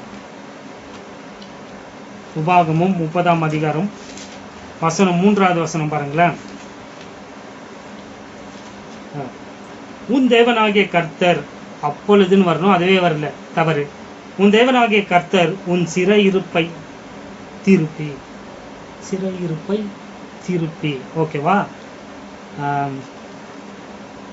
உனக்கு இறங்கி உன் தேவனாகிய கர்த்தர் உன்னை சிதறடித்த எல்லா ஜனங்களிடத்திலும் இருக்கிற உன்னை திரும்ப சேர்த்து கொள்வார். பாருங்க, வரல, ஆனா ஆங்கிலத்துல வந்திருக்கு. தென் அப்போ எப்போ மனம் திரும்புறீங்களோ, எப்போ கர்த்தர் பக்கம் திரும்புறீங்களோ, அப்போ நான் உங்களுடைய சிறையிருப்பை திருப்புவன் கர்த்தர் சொல்லி இருக்கிறார். இப்போ யூத மக்கள் இஸ்ரேல்ல இருக்கிற ஆண்டவர் அவங்களை கொண்டு வந்துட்டாருன்ட்டு கான்டெக்ஸ்ட் பிரகாரமும் தப்பு, இந்த உடன்படிக்கை பிரகாரமும் அது என்ன தப்பு. மறுசீர் அமைப்பு உடன்படிக்கை இன்னும் நிறைவேறலைங்க. அது கர்த்தர் மெஸ்ஸியா 2வது வருகையில வராப்பதான் நடக்கும். இப்ப இருக்கிற யூத மக்கள் திரும்பி உலகம் எங்கிலும் சிதறடிக்கப்பட போறாங்க என்பதுல மாற்று கருத்தே கிடையாது. அந்தி கிறிஸ்துவின் காலத்துல இயேசு கிறிஸ்து திரும்பி வராப்பதான் எல்லா யூதர், ரோமர்ல பவுல் சொல்றாரு இல்லையா, அப்போஸ்தலனாகிய பவுல், எல்லா யூதர்களும் ரட்சிக்கப்பட போற காலம் அது தாங்க. மெஸ்ஸியாவினுடைய அந்த 2ஆம் வருகையில தான் நடக்க போகுது இது. ஏன்னா அப்பதான் ஜனங்க உண்மையாக மனம் திரும்பி கர்த்தர் பக்கம் என்ன பண்ண போறாங்க, திரும்ப போறாங்க. உன்னுடையவர்கள் வானத்தின் கடையான திசை மட்டும் துரத்துண்டு இருந்தாலும் உன் தேவனாகிய கர்த்தர் அங்கே இருக்கிற உன்னை கூட்டி அங்கே இருந்து உன்னை கொண்டு வந்து உன் பிதாக்கள் சுதந்தரித்திருந்த தேசத்தை நீ சுதந்தரிக்கும்படிக்கு உன் தேவனாகிய கர்த்தர் அதில் உன்னை சேர்த்து உனக்கு நன்மை செய்து உன் பிதாக்களை பார்க்கிலும் உன்னை பெருக பண்ணுவார்.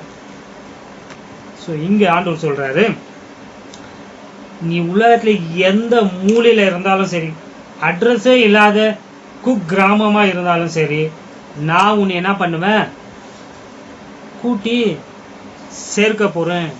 அது எவ்வளோ என்ன சொல்லுவாங்க, ஐசோலேட்டட் பிளேஸா இருந்தாலும் சரி, அல்லது நீயே ஐசோலேட்டடா இருந்தாலும் சரி, உன்னை நான் என்ன பண்ணுவேன், உன்னுடைய அந்த தேசத்திற்கு உன்னை நான் கொண்டு வருவேன்ட்டு இங்க ஆண்டவர் என்ன பண்றாரு சொல்றாருங்க. அதாவது உன்னுடைய முற்பிதாக்கள், உங்களுடைய அப்பாங்க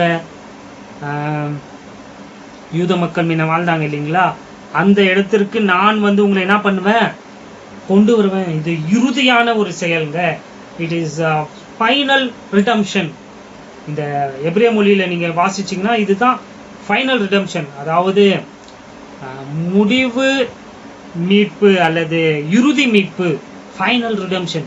இது எதோடு சம்பந்தப்பட்டு சொல்லப்பட்டு இருக்கு பாத்தீங்கன்னா, ஒரு ஆண் மகனுடைய, அதாவது தகப்பன் தன்னுடைய மகனுக்கு தன்னுடைய சொத்தை எல்லாம் எழுதி வைக்கிற அந்த ஃபங்க்ஷனுக்கு, அந்த விழாவுக்கு ஒப்பிட்டு சொல்லப்பட்டிருக்கு. இப்போ கடவுள் சொல்றாரு, இதுக்கு நான் உங்களை கூட்டி சேர்க்க போறேன் பாத்தியா, எந்த மூலையில இருந்து இந்த உலகத்துல இருக்கிற எல்லா டைரக்ஷன்ல இருந்தும் உங்களை நான் கூட்டி சேர்த்து உங்க பிதாக்களை பார்க்கலும் இன்னும் அதிகமா உங்களை நான் பெருக பண்ணுவேன்னு சொல்றாரு.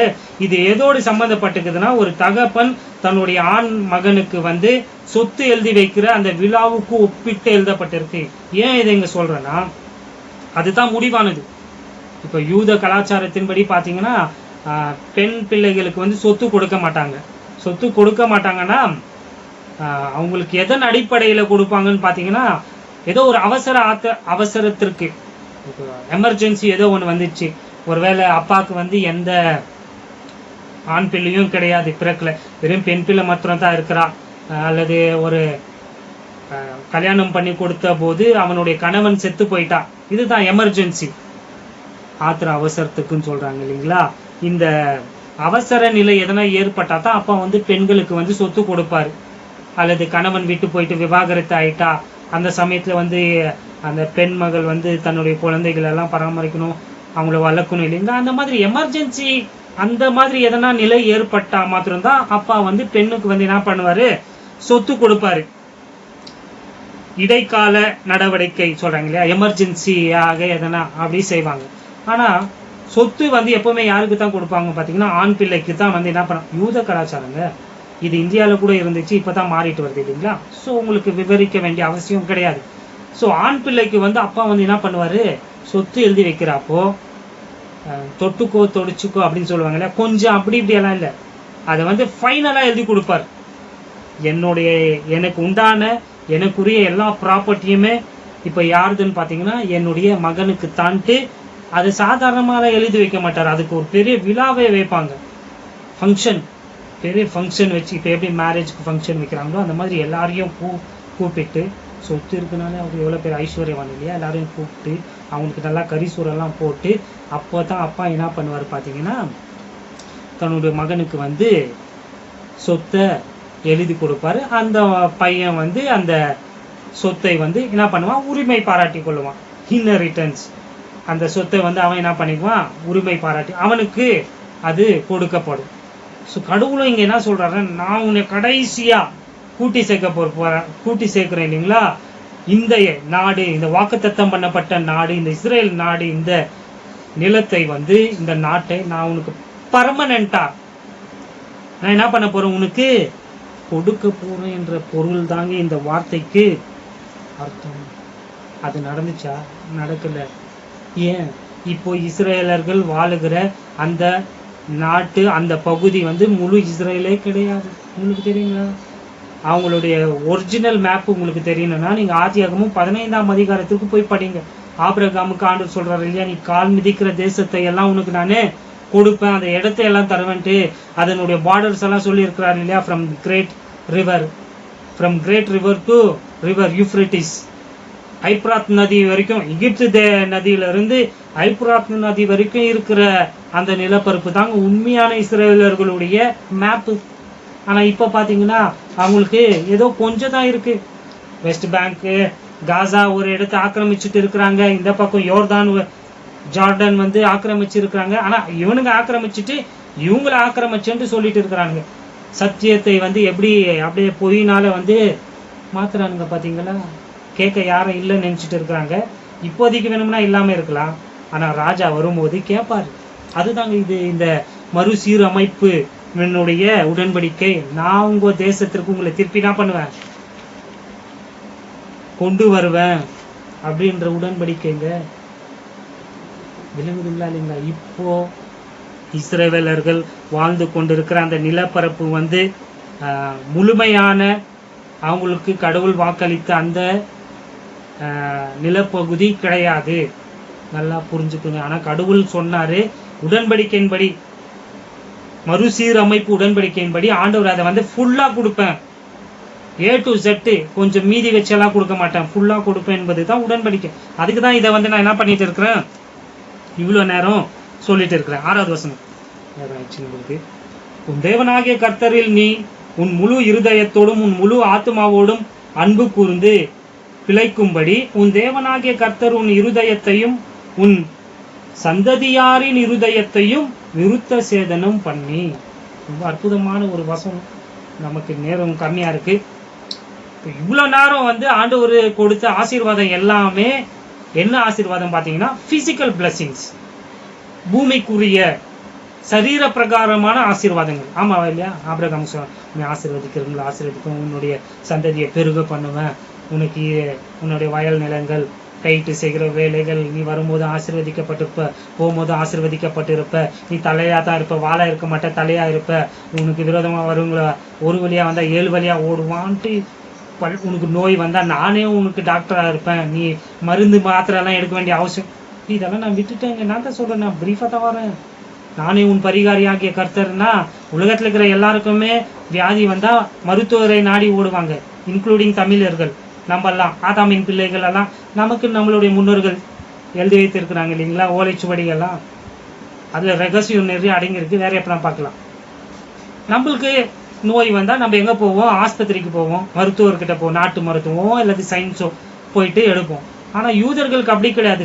நானே சுகப்படுத்துவேன், நானே உன்னுடைய பரிகாரியாகிய கர்த்தர். ஊனமா இருக்கிறவனே இயேசு கிறிஸ்து பூமியில வாழ்ந்து பார்த்தீங்கன்னா அவர் நன்மை செய்கிறவராக சுற்றி தெரிந்தார்.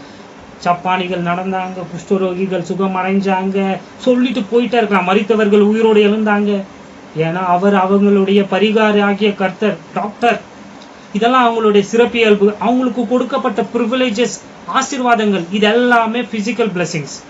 யூதர்களுக்கு கொடுக்கப்பட்ட எல்லாமே பிசிக்கல் பிளஸிங்ஸ். இந்த இடத்துல கடவுள் என்ன வாக்களிக்கிறார்னா, ஸ்பிரிச்சுவல் பிளஸிங்ஸ் குறித்து இங்க வாக்களிக்கிறாருங்க. கவனிச்சிங்களா? நான் உங்களுடைய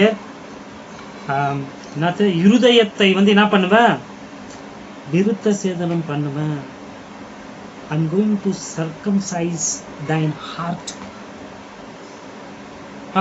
அதோடு கூட நம்மள்தான் சொல்லிடுறேன், கிறிஸ்துவின் சரீரமாகிய சபைக்கு எல்லாமே வந்து ஆவிக்குரிய ஆசீர்வாதங்கள் தான். அவங்களுக்கு முதல் சரீர ஆசீர்வாதங்கள் பிசிக்கல் பிளெஸிங்ஸ், அப்புறம் தான் ஸ்பிரிச்சுவல்.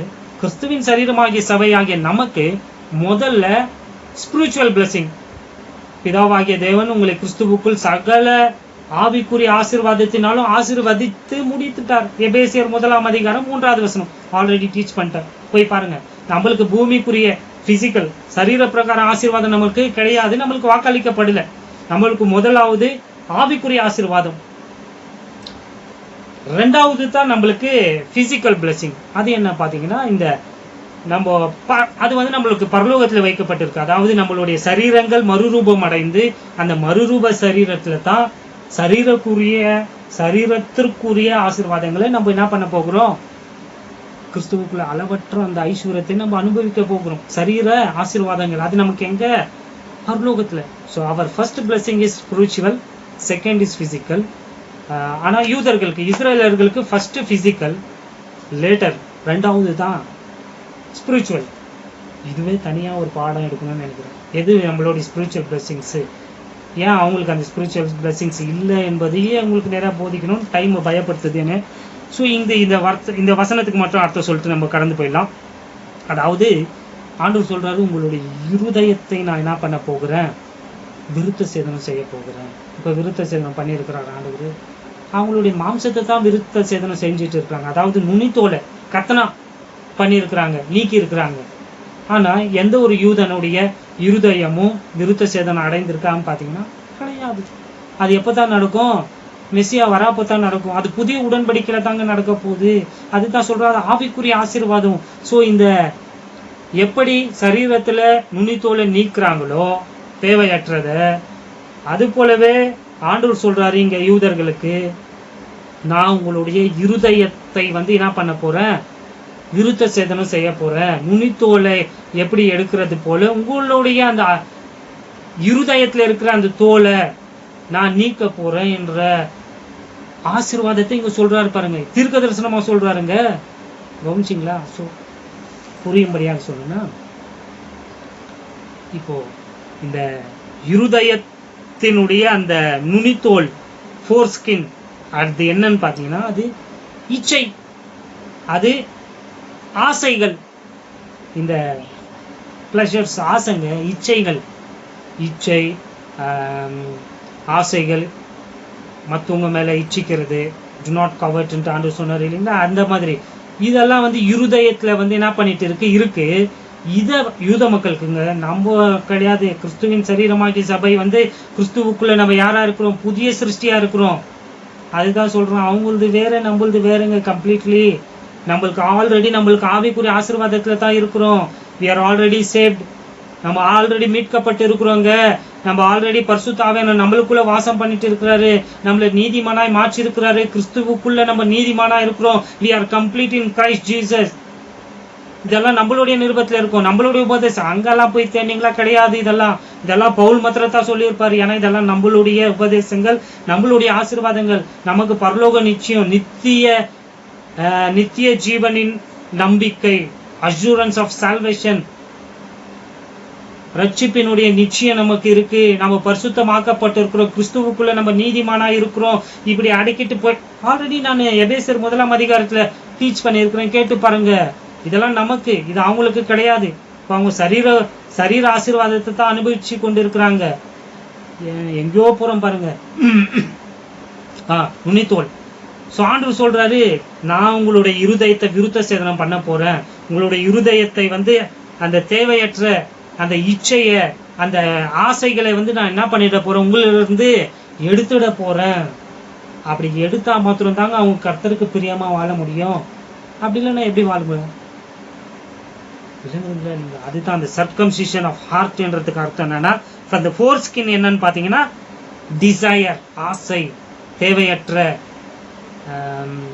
இச்சைகள், அதை நான் உங்களில இருந்து நீக்குவேன். இதெல்லாம் நம்ம வாசிக்க போகிறோம்.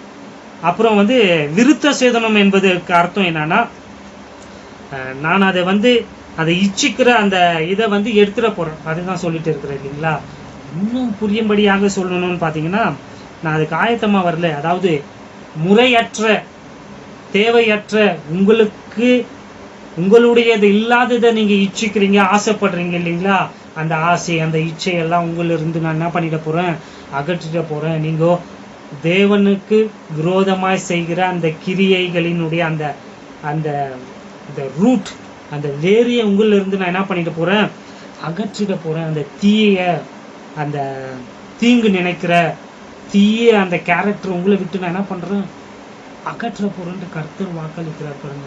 இதெல்லாம் கடைசி ஆண்டவர் செய்த உடன்படிக்கை, புதிய உடன்படிக்கையில அடங்குது. அதை உங்களுக்கு டீச் பண்ண போறேன். எரேமியா 31ஆம் அதிகாரம், எசேக்கியேல் 36ஆம் அதிகாரத்துலலாம் இதை நம்ம வாசிக்கிறோம். இதெல்லாம் அவங்களுக்கு கொடுக்கப்பட்ட வாக்கு தத்தங்கள், அவங்களோடு கடவுள் செய்த உடன்படிக்கைகள்ங்க. அதனால ரொம்ப ஜாக்கிரதையா இருக்கணும். ஏன் பார்த்தீங்கன்னா இதெல்லாம் இன்னைக்கு கிறிஸ்துவின் சரீரமாகி சபைக்கு என்ன பண்ணிட்டு இருக்கிறாங்க, போதிச்சுட்டு இருக்கிறாங்க. கிடையாது, நம்ம கிறிஸ்துவுக்குள்ள புதிய சிருஷ்டியா இருக்கிறோம். நம்மளுக்கு ஆண்டவர் வேற ஹார்ட்டை எடுத்துட்டு நம்மள, அதெல்லாம் அவங்களுடைய இது. ஏன்னா அவங்களுக்கு செகண்ட் தான் ஸ்பிரிச்சுவல் பிளஸிங். நம்மளுக்கு ஆல்ரெடி ஸ்பிரிச்சுவல் பிளஸிங்ஸு கொடுக்கப்பட்ட ஆயிற்றுங்க. வேற இன்னைக்கு நான் எழுதி வச்சுக்கிறேன். இதை உங்களுக்கு என்னைக்கு நான் போதிக்கிறேன். இப்போ எனக்கு தோன்றியது 7வது வசனம், நான் முடிச்சிடறேன். இந்த சாபங்களை எல்லாம் உன் சத்துருக்கள் மேலும் உன்னை துன்பப்படுத்தின உன் பகைஞர் மேலும் சுமர பண்ணுவார். இப்போ சொல்லுங்கப்பா, கான்டாக்ட்ஸ்ல போதிச்சுட்டு இருக்கிறேன். இப்போ நீங்க சொல்றீங்க ஆண்டவர் 1948 அவங்களோடு பண்ண அந்த உடன்படிக்கையை ஆண்டவர் நிறைவேற்றிட்டாருன்னு சொல்றீங்களா? முதல்ல அது நிபந்தனை உள்ள உடன்படிக்கை. அவங்க யோசிச்சு அவங்க மனம் திரும்பினா தான் அதை செய்வேன்னு சொல்லியிருக்கிறார். அப்பதான் தென் ஐ வில் டூ. வசனம் கரெக்ட் கிளியரா இருக்கு. தென் சொல்றீங்க, நான் சொல்றேன் அவங்க மனமே திரும்பலன்ட்டு. அவங்க இன்னமும் பாவத்துல தான் வாழ்ந்து கொண்டு இருக்கிறாங்க. அவங்க முழு இருதயத்தோடும் ஆத்மாவோடும் ஆண்டவரை தேடலன்னு சொல்றேன். அவங்கள கடவுள் அவங்க முழுமையாக அந்த ஃபைனல் ரிடம்ஷன் இன்னும் நடக்கல, இந்த வார்த்தையில சொல்லப்பட்டபடி இல்லைன்னு சொல்றேன். ஸோ இதெல்லாம் நீங்க இல்லைன்னு சொல்றீங்களா? இப்போ இங்க கர்த்தர் சொல்றாரு, நான் உங்களுடைய எதிரிகளை என்ன பண்ண போறேன் சொல்றாரா இல்லைங்களா? உங்களை எதிர்க்கிறவங்கள, உங்களுடைய சத்துருக்களை நான் என்ன பண்ணுவேன், சாபங்களை எல்லாம் உன் சத்துருக்கள் மேல், உன்னை துன்பப்படுத்தின உன் பகைஞர் மேல் சுமர பண்ணுவார். பண்ணிட்டு இருக்கிறாரா? சொல்லுங்க. இஸ்ரவேலர்களுடைய சத்துருக்கள் யாரு? Who are the enemies? இப்ப கூட சண்டை ஓடுனுக்குது இல்லைங்களா? பாலஸ்தீனர்கள் என்று அழைக்கப்படுற அவங்க எல்லாம். பாலஸ்தீனும் ஒன்று கிடையாதுங்க. திருப்பி சொல்றேன் உங்களுக்கு, அது இஸ்ரேல் நாடு. பாலஸ்தீனம் என்ற வார்த்தையை நம்ம உபயோகிக்க கூடாது சொல்றேன். யோர்தான் அவங்களுடைய சத்துருக்கள். சவுதி அரேபியா, ஓமன், UAE, இந்த அரபு நாடுகள் சின்னது பெருசு எல்லாருமே இஸ்ரேலை எப்படின்னா தீர்த்து கட்டிடணும், இஸ்ரேலை வரைபடத்திலேயே இல்லாதபடி ஆக்கிடணும்ட்டு எத்தனையோ தீவிரவாத இயக்கங்கள் என்ன பண்ணிட்டே தான் இருக்கிறாங்க, செயல்பட்டு கொண்டு இருக்கிறார்கள்ங்க. இப்போ கர்த்தர் இவங்களை கொண்டு வந்துட்டாரு என்பது உண்மைனா, ஏன் இவங்களெல்லாம் ஆண்டவர் இன்னும் சபிக்காம இருக்கிறாரு? ஏன் இவங்க மேல அந்த சாபத்தை எல்லாம் வர பண்ணாம இருக்கிறார்? சொல்லுங்க. விளங்குதுங்களா இல்லைங்களா? கிளியரஸ்ட் ப்ரூஃப் இது ஆண்டவருடைய செயல் கிடையாதுன்ட்டு.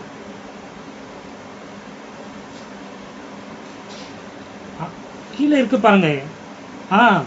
உங்களுடைய சத்துருக்கள் மேல சாபத்தை நான் வர பண்ணுவேன்னு சொல்றாரு. நீங்க சுத்தி பாருங்க, இஸ்ரேலை சுற்றி இருக்கிற நாடுகளை எல்லாம் பாருங்க, அவங்களுடைய சத்ரு நாடுகளை எல்லாம் பாருங்க. யார சொன்ன? ஈராக் சத்ரு, ஈராக்கு, ஈரான், சீரியா, யோர்தான், ஐராக்கு, ஐரான், அப்போ பாபிலோன், பெர்சியான்ட்டு, இப்போ ஐராக்கு, சீரியா, யோர்தான், இவங்கெல்லாம் அவங்களுடைய எனிமிஸ் இல்லையா? சவுதி அரேபியாவை எடுத்துங்க. சத்ருன்னா வெறியும் டைரக்டா சண்டை போடுறவங்க மாத்திரம் கிடையாது. நல்லா கோனிங்க, டைரக்டா எதிர்த்து நிக்கிறான் பாருங்க, அவன் மாத்திரம் சத்ரு கிடையாது. இருதயத்துல கூட அவங்கள வெறுக்கிறவங்க கூட சத்ரு தாங்க. ஏன்னா உடன்படிக்கையில கிளியரா இருக்கு. ஆண்டவர் சொல்றாரு, சபிக்கிறவங்களை சபிப்பேன். சபிக்கிறவன் வீட்டுல உக்காந்துக்கினேன் எவ்வளவு சபிக்கிறாங்க இவங்கெல்லாம் சீக்ரெட்டா. ஸோ வெறியும் சத்துருக்கள்னா வெறியும் ஓப்பனா எதிர்க்கிறவங்க மாத்திரம் கிடையாது, உள்ள இருதயத்தில் இவங்களை சபிக்கணும், கெட்டு போகணும், அழிஞ்சு போயிடணும்ட்டு பார்க்குறீங்க இல்லையா சேனல்லாம், நியூஸ் சேனல்லாம். இவங்க எல்லாரையும் நான் என்ன பண்ணுவேன், சபிப்புன்னு சொன்னாரு. நீ சுற்றி பாரு, சவுதி அரேபியாவை பாருங்க, யுஏஇ, யுனைடெட் அரப் நேஷன்ஸு அல்லது ஓமன், சின்ன சின்ன நாடு கூட எடுத்துக்கோங்க, யோர்தான், இதெல்லாம் பாருங்க சும்மா செழுமையாக வாழ்ந்து கொண்டு இருக்கிறாங்க. உண்மையாக இருக்கு. ரிச்சஸ்ட் பீப்புள், எண்ணெயிலையும் தங்கத்திலையும் வந்து எப்படி இருக்கிறாங்க, பணக்காரர்களாக ஐஸ்வர்யவான்களாக மிகவும் செழிப்பாக தான் அவங்க வாழ்ந்துட்டு இருக்கிறாங்க. அப்போ இங்க வேதத்துல சொல்லப்பட்ட அந்த மறுசீரமைப்பு உடன்படிக்கை நிறைவேறிச்சானா கிடையாது. ஏன்னா யாருமே ஆண்டவர் சபிக்கல. அவங்க சத்துருக்கள் இன்னமும் நல்லா தான் என்ன பண்ணிட்டு இருக்கிறாங்க, வாழ்ந்து கொண்டு இருக்கிறாங்க. கிளியரஸ்ட் ப்ரூஃப்ஸ் கொடுத்துட்டு இருக்கிறேன். எரேமியா 30ஆம் அதிகாரம் 10வது வசனம் பாருங்களேன். ஆகையால் என் தாசனாகிய யாக்கோபே நீ பயப்படாதே, இஸ்ரவேலே கலங்காதே என்று கர்த்தர் சொல்லுகிறார். இதோ நான் உன்னை தூரத்திலும் உன் சந்ததியை தங்கள் சிறையிருப்பின் தேசத்திலும் இராதபடிக்கு ரட்சிப்பேன். யாக்கோபு திரும்பி வந்து அமர்ந்து சுகித்திருப்பான், அவனை தத்தளிக்க பண்ணுகிறவன் இல்லை. வச்சுக்கோங்க, உன்னை ரட்சிப்பதற்காக நான் உன்னோடனே இருக்கிறேன் என்று கர்த்தர் சொல்லுகிறார். உன்னை சிதறடித்த எல்லா ஜாதிகளையும் நான் நிர்மூலமாக்குவேன், உன்னையோ நான் நிர்மூலமாக்காமலும் முற்றிலும் தண்டியாமல் விடாமலும் மட்டாய் தண்டிப்பேன். ஸோ இங்க இவ்வளோ கிளியரஸ்ட் ப்ரூஃப் பாருங்க. ஆண்டவர் சொல்றாரு யாக்கோபை குறித்து, இஸ்ரேல் ஜனங்களை குறித்து சொல்றாரு. நான் வந்து உங்களை என்ன பண்ண போறேன், திரும்பி உங்க தேசத்திற்கு கொண்டு வர போறேன். அங்க நீங்க எப்படி வாழ்வீங்க. ரொம்ப ஆங்கிலத்துல வாசிக்கிறோம் பாருங்களேன். ஏன்னா சில வசனங்கள், சில வார்த்தைகளுக்கெல்லாம் வந்து மொழிபெயர்ப்பு தப்பா இருக்கிற வாச புரிந்து கொள்ள ரொம்ப ரொம்ப கஷ்டமா இருக்கு. நிறைய சத்தியங்கள் விடுபட்டு போகுது பாருங்க. வசனம் 10 இல்லைங்களா, பாருங்களேன். அவன் சொல்றாரு, therefore fear thou no more, my son Jacob, swear that I neither be dismayed,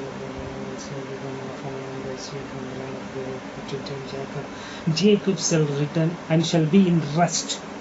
எப்படி இருப்பாங்களா, ரெஸ்ட்ன்ற வார்த்தை எவ்வளோ அற்புதமான வார்த்தை. இன்னைக்கு மனுஷனுக்கு ரெஸ்ட் இல்லாத எவ்வளோ கஷ்டப்பட்டு இருக்கிறாங்க இல்லைங்களா. Rest and be quiet and none shall make him afraid. இது நடந்துச்சா சொல்லுங்க.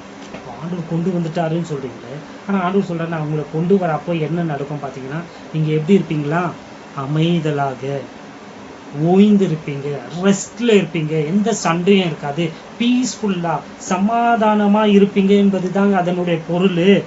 ரெஸ்ட்ல இருக்கிறவங்க எப்படி இருப்பாங்க, சமாதானமா இருப்பாங்க. இப்போ வரைக்கும் யூதர்கள் ரெஸ்ட்ல இருக்கிறாங்களா சொல்லுங்க. அவங்க 1948ஆம் ஆண்டுல வந்தாங்க இல்லையா, அன்னிலேருந்து இன்னைக்கு வரைக்கும் ரெஸ்ட்ல இருக்கிறாங்களாங்க. எத்தனை யுத்தங்கள். அவங்க அங்க வந்தோந்தமே 6 நாள் போர், இதெல்லாம் சரித்திரங்க சொல்லணுமா. எல்லா அரபு நாடுகளும் கூட்டம் கூடி எகிப்து எல்லாம் சேர்ந்து இவங்களை அழிச்சுன்னு எத்தனை யுத்தங்களை அவங்க பார்த்துருக்குறாங்க. அதுவே செப்பரேட்டா ஒரு பாடமா எடுக்கணும் உங்களுக்கு. வரலாறு படிங்க. சமாதானமே இல்லை. ஏங்க அவங்க இப்போங்க கடந்த வாரத்துல கூட சமாதான ஒப்பந்தம் பண்ணும்படியாக ட்ரம்ப் என்ன பண்ணாரு, கூப்பிட்டாரா இல்லைங்களா. காசால இது 3 வருஷமா யுத்தம் நடந்துட்டு இருக்குங்க. காசாக்கும் இஸ்ரேலுக்கும் சமாதானம் பண்ணி வைக்க கூப்பிட்டா வரல. அவனுக்கு ஒத்துக்கொள்ள ஒப்பந்தத்துக்கு. இது காலங்காலமா நடந்துட்டு இருக்கு. அவங்களுக்கு என்னவே கிடையாது, யூதர்களுக்கு சமாதானமே கிடையாது. அவங்க வந்து நிம்மதியா வாழலைங்க, ரெஸ்ட்ல இல்லை. அவங்க ஒவ்வொரு யூதரும் நீங்க பாருங்க, மார்க்கெட் பிளேஸ்னா கூட எங்க போனாலும் அவங்க சோல்ஜர்ஸ் பாத்தீங்களா, ஈவன் ஆஃப் டியூட்டியில கூட அவங்க வந்து கன்னை நீங்க பாருங்க வேணும்னா. ஈவன் ஃபீமேல் சோல்ஜர்ஸ் கூட பாத்தீங்கன்னா கன்னு வச்சுருந்தா சுற்றுவாங்க. ஏன், எப்போ எவன் எங்கத்திலிருந்து குண்டு போடுவான், அட்டாக் பண்ணுவான்ட்டு தெரியாது. எப்பவுமே அவங்க எச்சரிப்பா, எப்பவுமே அவங்க வந்து அலர்ட்டா தாங்க இருக்கிறாங்க. ஏன்னா இன்னும் கடவுள் சொல்லிருந்து அவங்களுக்கு நடக்கலைங்க. அவங்களுக்கு இடைவிடாம அவங்க எதைத்தான் சந்திச்சுட்டு இருக்கிறாங்க, யுத்தங்களை தான் சந்திச்சுட்டு இருக்கிறாங்க. எரேமியா 4ஆம் அதிகாரம், சீக்கிரம் வச்சுக்கோங்க. எரேமியா 4ஆம் அதிகாரம் 1வது வசனம் பாருங்களேன். இஸ்ரவேலே நீ திரும்புகிறதற்கு மனதாய் இருந்தால் என்னிடத்தில் திரும்பு என்று கர்த்தர் சொல்லுகிறார். ஏன் நீ உன் அருவருப்புகளை என் பார்வை நின்று அகற்றிவிட்டால் நீ இனி அலைந்து திரிவதில்லை. ஆண்டவர் என்ன ப்ராமிஸ் பண்றப்பா, நீ மனம் திரும்பணும்னு டிசைட் பண்ணனா, யோசிச்சு என் பக்கம் திரும்பி என்ன பண்ணு, அருவருப்புகளை என் பார்வையில் இருந்து அகற்று. நீ செய்யற இந்த துர்க்கிரியங்களை எல்லாம் விட்டு அகற்றி, அதுதாங்க அந்த திரும்புறதுக்கு அர்த்தம் சொல்லிட்டு இருக்கிறேன். அப்போ நான் என்ன பண்ணுவேன், நீ இனி அலைந்து திரிவதில்லை. அதாவது நீ உன் நாட்டை விட்டு திருப்பி உன்னை எவனும் என்ன பண்ண மாட்டான், சிறைப்பிடிக்க மாட்டான். நீ you will never be removed from your land. இதுதாங்க ஆண்டவர் பக்கம் அவங்க திரும்பினா நடக்கும். ஆண்டவர் அதை அவங்களுக்கு செய்வன்ட்டு என்ன பண்ணியிருக்கிறாரு, வாக்குறுதி கொடுத்திருக்கிறாரு பாருங்களேன். 8வது கடைசியா முடிச்சிடலாங்க. உபாகமும் 30ஆம் அதிகாரம் 8வது வசனம், 8-10 வாசிச்சு முடிச்சிடலாம். மன்னிச்சுக்கோங்க, ரொம்ப நேரம் எடுத்துக்கினேன். நீயோ மனம் திரும்பி கர்த்தரின் சத்தத்திற்கு செவி கொடுத்து நான் இன்று உனக்கு கற்பிக்கிற அவருடைய எல்லா கற்பனைகளின்படியையும் செய்வாய். அப்பொழுது உனக்கு நன்மை உண்டாகும்படி உன் தேவனாகிய கர்த்தர் உன் கைகள் செய்யும் எல்லா வேலைகளிலும், உன் கர்ப்பத்தின் கனியிலும், உன் மிருக ஜீவனின் பலனிலும், உன் நிலத்தின் கனியிலும் உனக்கு பரிபூரணம் உண்டாக செய்வார்.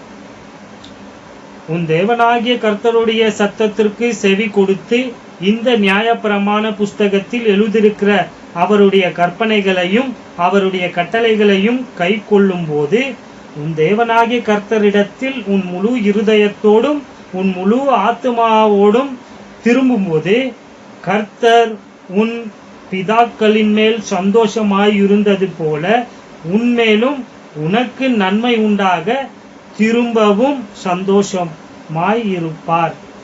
பாத்தீங்களா, சந்தோஷமாவா இருக்கிறார் ஆண்டவர் யூத மக்களை பார்த்து? வசனமா இருக்கிறாரு. அவங்க பண்ற அந்த வேலைகள் எல்லாம் அவருடைய இருதயத்துக்கு வசனமா தான் இருக்கு. இங்க என்ன சொல்றாரு, இது எப்ப நடக்கும்? மெஸ்ஸியா திருப்பி வரும்போது தாங்க நடக்கும்.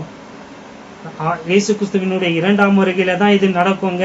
அவங்கள யாருமே தங்களுடைய நிலத்தை விட்டு என்ன பண்ண முடியாது, துரத்த முடியாது, சிறை பிடிக்க முடியாது. அப்பதான் இதெல்லாம் நடக்க போகிறது.